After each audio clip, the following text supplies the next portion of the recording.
some of the people who've been criticizing me say, well, because I point out that hierarchies exist, I'm justifying them. It's like, pointing out that something exists is not the same as justifying it. It's just pointing out that it exists. And pointing out that it exists without justifying it is certainly not saying that the way to attain dominance in a hierarchy is through power, which is the other thing that I've been criticized for, which is not what I'm saying. In fact, I'm not saying that, I'm not even saying that a little bit. It's exactly the opposite of what I'm saying. You say, well, if you stand up straight with your shoulders back, isn't that a powerful stance? And the answer is, well, actually, no. A powerful stance is this, right? Well, not really, because I'm not very good at it, but if I knew what I was doing, this would be it. And I put myself sideways so I'm not much of a target, and I'm ready for attack. Okay, that's not this stance. This stance is different, right? And that isn't this stance either. This is a defensive crouch.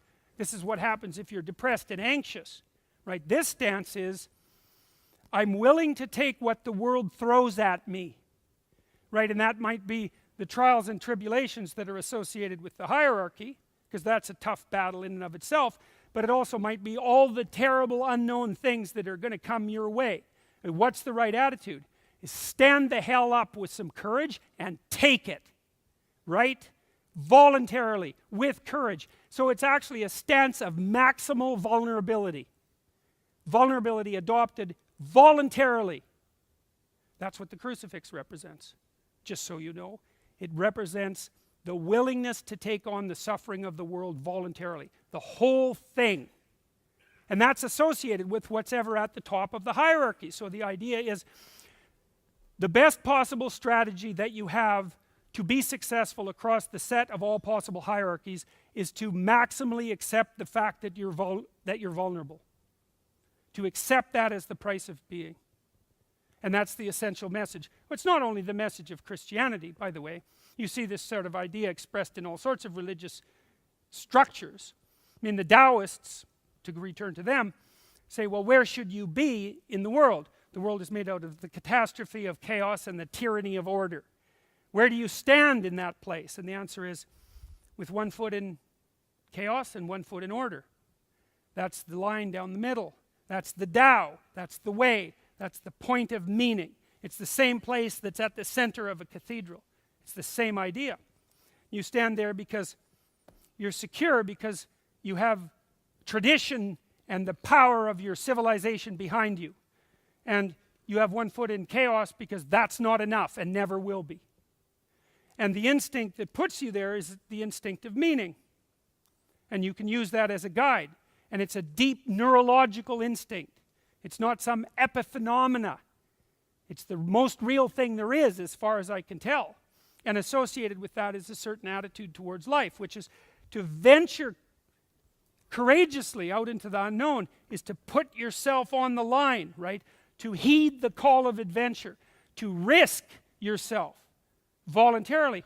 You have no choice anyways, right? Because you're in this all the way. There's no out that isn't death. The full catastrophe is at your feet. You can't evade or escape that. But what you can do is choose how it is that you're going to confront it. And so rule one is to stand up straight with your shoulders back and to manifest. And this is the thing that's so amazing about this, I think. And that what lends a kind of ultimate reality to the idea of positioning yourself properly. You might say, well, let's presume that you're a very pessimistic person or a very realistic person. And you say, well, what's the fundamental reality of life? You say, well, it's suffering and malevolence. It's like, okay, it's a hard argument to forestall. But I don't think it's true. It's true, but it's not the final truth. The final truth is, despite the fact that that's true, the ability of the human spirit to prevail is more powerful than death and evil. That's the truth. And you know that. You know that. First of all, you know that because you're ashamed that you're not everything you could be. You know that because the people that you admire are people who manifest courage in the direst of straits. And you know that as well because when you meet people like that and you're not like that, they shame you. That speaks to your deepest possible instinct. You know what you could be. And you know too that you see people contend with situations that are so difficult that it's truly a miracle that they can contend with them. You know, and I think of people, well, I think of people who work in funeral homes. That's a good example. That's hard, right? That's death and grief every day. And it's not something that you can avoid. It's like it's right there. It's as real as it can possibly be. I'll tell you a story about that. I had a client who was very afraid of being alive. And she wanted to sleep all the time. And she took sleeping pills and all sorts of other things so that she could evade the burden of being conscious. And she was a very good dreamer. And she wasn't doing well in university. And she had a dream one night that a gypsy told her that she was actually lucid during her dreams, by the way. And she could ask her dream characters what they meant and they would tell her, which was something I'd never seen anyone else manage. In any case, she dreamt of this gypsy that she met in the forest, and the gypsy told her that unless she could learn to work in a slaughterhouse, she'd never finish her degree. And so she told me that story.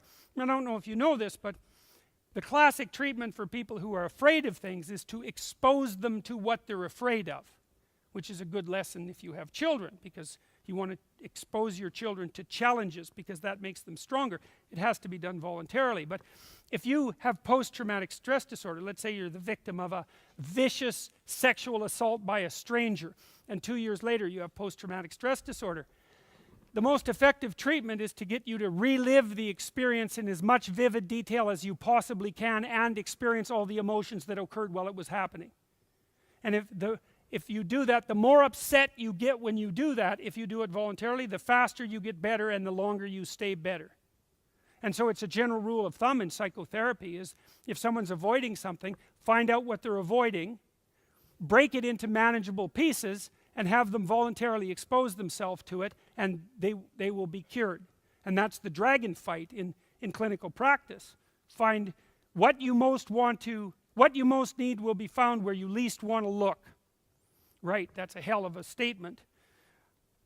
So she told me this dream, and I thought, well, I don't know how to arrange for you to work in a slaughterhouse. That doesn't seem like a very...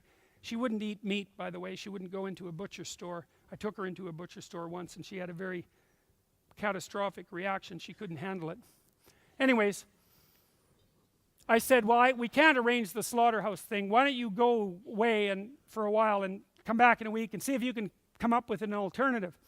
So she came back and she said, I want to see an embalming. And I thought, oh God, okay, how the hell am I going to arrange that? So I phoned a couple of funeral homes and I said, look, I've got this person who's really afraid of death, and she had this dream, and I told them the story, and they said, no problem, bring her in. And so I wasn't looking forward to this, by the way. So we went, and she was very, very nervous because she certainly didn't think she could handle that. And, you know, as I said already, I wasn't exactly thrilled about it either, but in for a pound, in for a penny, in for a pound, as they say.